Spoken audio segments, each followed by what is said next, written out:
Assalamualaikum warahmatullahi wabarakatuh. My name is Sadira Puspita, and right now I will making a translation about the some of video in the YouTube. So we're gonna start.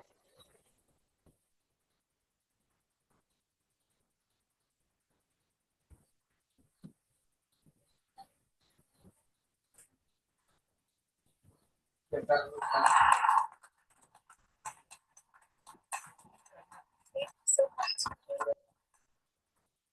I am a journalist.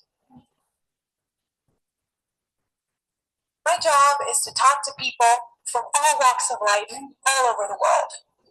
Today I want to tell you why I decided to do this with my life and what I've learned. My story begins in Caracas, Venezuela, in South America, where I grew up. Place that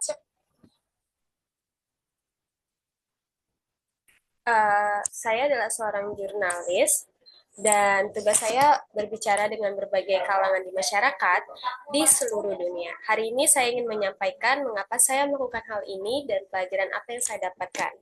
Cerita saya dimulai dari saya saat di Venezuela. To me was and always will be filled with magic and wonder. From a very young age, my parents wanted me to have a wider view of the world.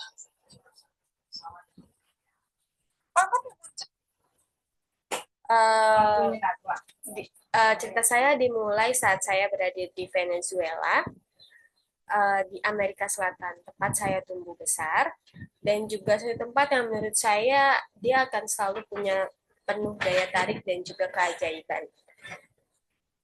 Sejak kecil, orang tua saya selalu menginginkan saya memiliki pandangan yang lebih luas tentang dunia. Time when I was around 7 years old, my dad came up to me and said, Mariana, I'm going to send you and your little sister, who was 6 at the time, to a place where nobody speaks Spanish. Saya sangat ingat saat saya berumur sekitar 7 tahun, ayah saya mendatangi saya dan berkata, Mariana, saya akan mengirimkan kamu dan juga adik perempuan kamu ke tempat yang tidak seorang pun bisa berbahasa Spanyol. I want you to experience different cultures. He went on and on about the benefits of spending an entire summer in this summer camp in the United States, stressing a little. Dan ayah saya ingin merasakan saya bisa merasakan budaya lain. Dan dia terus bercerita tentang keuntungan melewatkan sepanjang musim panas di sebuah perkemahan musim panas di Amerika Serikat. Phrase that I didn't pay too much attention to at the time. You never know what the future holds. Meanwhile, dengan sedikit penekanan yang saya tak peduli sama sekali waktu itu, dan ayah saya bilang, kamu tidak pernah tahu bagaimana masa depan nanti. 7-year-old mind, I was thinking we were going to get to summer camp in Miami. Maybe it was going to be even better, and we were going to go a little further north to Orlando, where Mickey Mouse lived. Sementara itu, di pikiran saya saat itu, saya membayangkan kita akan pergi ke perkemahan musim panas di Miami. Mungkin itu lebih menyenangkan.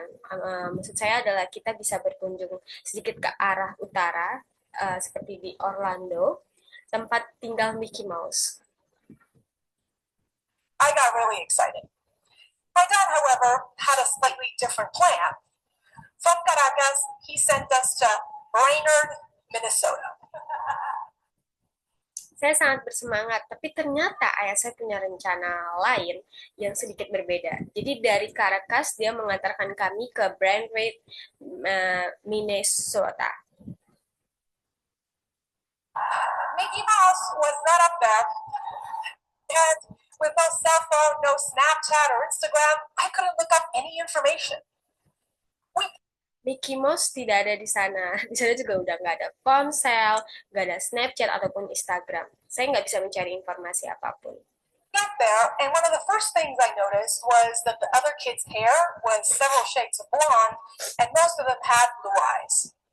Meanwhile, Dan ketika kita tiba di sana, kami tiba di sana, salah satu hal yang pertama saya amati adalah rambut-rambut anak-anak lain dengan rambut pirangnya dan juga mata berwarna biru. This is what we look like. First night, the Dan camp ini director contoh gathered kita. everyone around the campfire and said, "Kids, we have a very international camp this year. The Atencios are here from Venezuela." The other kids looked at us as if we were from another planet. Sementara itu, rambut kami seperti yang tadi dicontohkan di gambar. Malam pertama, pemandu perkemahan kami mengatur kami dan mengunjungi api unggun. Dan dia berkata, anak-anak, perkemahan tahun ini sangat bernuansa internasional. Karena di sini kita kedatangan keluarga Atencio dari Venezuela. They would ask us things like, "Do you know what a hamburger is?" Or, "Do you go to school in a donkey or a canoe?" I would try. Dan mereka menanyakan beberapa hal seperti kayak, apakah kalian tahu hamburger? Atau kalian pergi ke sekolah naik keledai atau perahu kano? The answer in my broken English, and they would just laugh. And I know they were not trying to be mean. They were just trying to understand who we were and make a correlation with the world they knew. Saya menjawab dengan bahasa Inggris yang sangat berantakan dan mereka kemudian tertawa.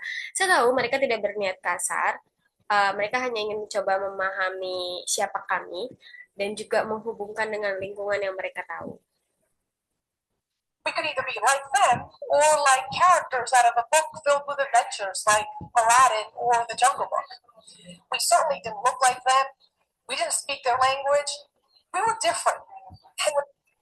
Dan kami bisa saja seperti mereka atau seperti tokoh dari buku cerita dengan segudang petualangan seperti Aladdin atau The Jungle Books, tapi jelas kami tidak terlihat seperti mereka dan tidak juga memakai bahasa yang sama. Kami berbeda. When you're 7 years old, that hurts. But I had my little sister to take care of. She cried every day at summer camp. So I just Jadi ketika berumur 7 tahun itu tentu hal yang sangat menyakitkan ya. Tapi saya juga punya adik kecil yang harus saya jaga. Dan saat itu dia juga menangis setiap hari di perkemahan. decided to put on a brave face and embrace everything I could about the American way of life. We later did what we called the summer camp experiment for 8 years in different cities that many Americans haven't even heard of. Oleh karena itu, saya bersikap sangat tegar dan juga menerima semua gaya hidup orang Amerika. Sampai kemudian kami berkegiatan seperti kayak percobaan perkemahan musim panas selama 8 tahun di kota yang berbeda yang ada di Amerika, yang bahkan orang Amerika sendiri pun belum tahu. What I remember most about these moments was when I finally clicked with someone. Making a friend was a special reward. Everybody. Dan hal yang paling berkesan saat itu adalah ketika saya bisa akrab dengan seseorang lain atau dengan orang lain dan mendapatkan seorang teman adalah hal-hal yang sangat istimewa. Wants to feel valued and accepted, and we think it should happen spontaneously, but it doesn't. When you're different, you have to work at belonging. Menurut saya semua orang itu ingin dihargai dan juga diterima. Dan saya pikir ini akan terjadi secara spontan, tapi ternyata tidak begitu. Ketika kita berbeda, kita harus mempunyai salah satu hal dari hal ini. Maksudnya kayak you have to be either really helpful, smart, funny, anything to be cool for the crowd you want to hang out with.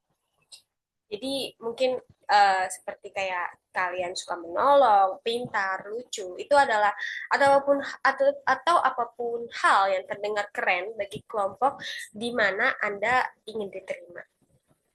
Later on, when I was in high school, my dad expanded on his summer plan, and from Caracas, he sent me to Wallingford, Connecticut for senior year of high school. Dan saat saya di sekolah menengah, ayah saya memperluas lagi rencana musim panasnya. Dari Caracas, dia mengirim saya ke Wallington, Connecticut. This time, I remember daydreaming on the plane about the American high school experience with a locker. It was going to be perfect, just like in my favorite TV show, Saved by the Bell. I get there, and they Dan saat saya di masa SMA, pada saat itu saya menghayal seperti di atas pesawat tentang kayak pengalaman sekolah menengah di Amerika. Gimana sih pengalamannya gitu kan. Lengkap dengan kayak di Amerika itu kan kayak ada loker-lokernya kayak gitu. Dan kelihatan sangat menyenangkan. Seperti di acara TV yang sering saya tonton, acara TV favorit saya yaitu Saved by the Bell. they tell me that my assigned roommate is eagerly waiting. I opened the door, and there she was, sitting on the bed with a headscarf. Dan saat saya tiba di sana, saya diberitahu bahwa teman sekamar saya sudah menunggu. Dan saat saya buka pintu dan terlihat dia sedang duduk di tempat tidurnya dan dia memakai hijab. Her name was Fatima, and she was Muslim from Bahrain, and she was not what I expected. She probably sensed my disappointment when I looked at her because I didn't do too much to hide it. See, as a teen, Namanya adalah Fatimah, dia seorang muslim asal Bahrain. Dia bahkan bukan orang yang saya harapkan dan juga sepertinya dia ngerasa kecewa juga sih sama saya. Tapi karena saya nggak berusaha menutupinya, karena sebagai teenager, I wanted to fit in even more. I wanted to be popular, maybe have a boyfriend for prom. And I felt that Fatima just got in the way with her shyness and her strict dress code. dan sebagai remaja, saya sangat ingin kayak punya rasa diterima dan juga apa ya menjadi populer gitulah di lingkungan kampus gitu. Dan saya juga pengen punya pacar, terus juga kayak yang mau menemani saya ke acara prom. Dan saya menganggap Fatima itu bisa jadi halangan dengan sikap pemalu dan juga pakaiannya dia yang tertutup. I didn't realize that I was making her feel like the kids at summer camp made me feel. This was the high school equivalent of asking her, "Do you know what a hamburger is?" I was consumed by my own selfishness and unable to put myself in her shoes. I have to be honest. Tanpa saya sadari, justru saya membuat Fatimah merasakan apa yang saya rasakan waktu saya di perkemahan waktu dulu pas saya masih kecil. Kayak sama aja saya dengan mempertanyakan kayak apakah kamu tahu hamburger, tapi ini versi anak SMA-nya. Saya dipengaruhi rasa sangat egois saat itu. Honest with you, we only lasted a couple of months together because she was later sent to live with a counselor instead of other students. Dan saya tidak mencoba memposisikan diri saya di posisinya sebagai Fatimah gitu loh. Tapi jujur saja saya dan Fatimah tinggal satu kamar itu hanya beberapa bulan karena kemudian dia dipindahkan sekamar dengan konselor bahkan ketimbang dengan siswa yang lainnya. I remember thinking, she'll be okay. She's just different. See, when we label someone as different, it dehumanizes them in a way.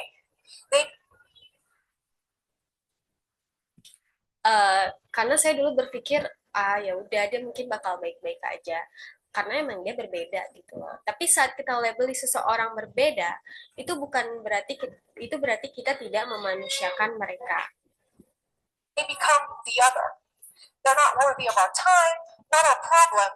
And in fact, they, the other, are probably the cause of our problems. Mereka menjadi kayak ya udah orang lain gitu biasa gitu.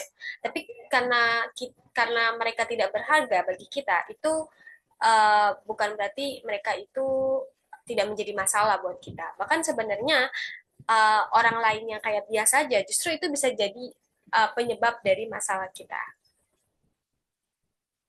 So how do we recognize our blind spots? It begins by understanding what makes you different, by embracing those traits.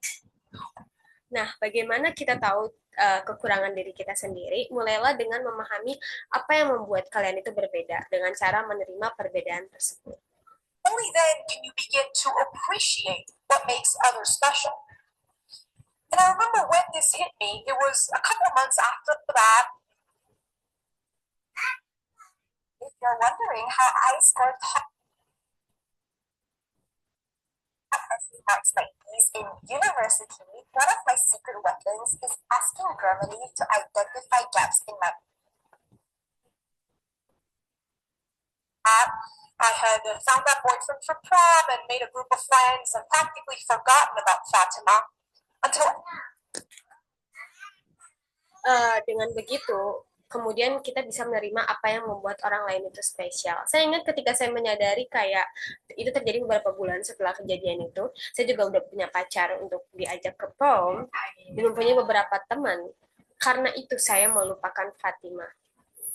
everybody signed on to participate in this talent show for charity.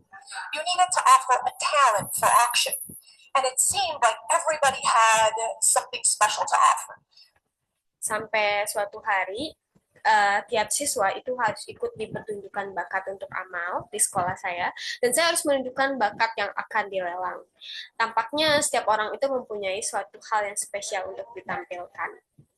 Some kids were going to play the violin, others were going to recite a theater monologue. And I remember thinking, we don't practice talents like these back home. But Beberapa siswa kayak memainkan biola, ada juga yang memainkan kayak monolog teater. Dan saya sempat merenung dan berpikir kayaknya ini tuh pertunjukan bakat ini tuh nggak ada di negara saya gitu. I was determined to find something of value. So the day the talent show comes and I get up on stage with my little boom bags and put it on the side and press play and a song. Tapi saya bertekad untuk menampilkan sesuatu yang bernilai gitu loh. Dan di mana hari pertunjukan tiba, saya tampil di panggung dengan boombox mini dan juga saya meletakkan di samping dan dengan menekan tombol putar. Song by my favorite emerging artist, Shakira, comes up. And I go, whenever, wherever, we're meant to be together. And I said, my name is Mariana, and I'm gonna auction a dance class. Dan juga terdengarlah lagu dari artis favorit saya yaitu Shakira, dan saya bernyanyi dan menari seperti kayak whenever, whenever like that. And then kemudian saya berkata, saya Mariana dan saya akan melelang ke sebuah kelas dansa. And it seemed like the whole school raised their hand to me. My dance class really stood out from like the 10th violin class offered that day. And going back to my dorm room, I didn't feel different. I felt really special. And that's when I started thinking. Tampaknya seantero sekolah pun angkat tangan untuk menawar, dan kelas dansa ini sangat-sangat amat menonjol dibanding dengan kayak 10 kelas biola yang ditawarkan hari itu. Dan saat saya kembali ke asrama, saya merasa sedikit berbeda gitu. Saya merasa sangat spesial.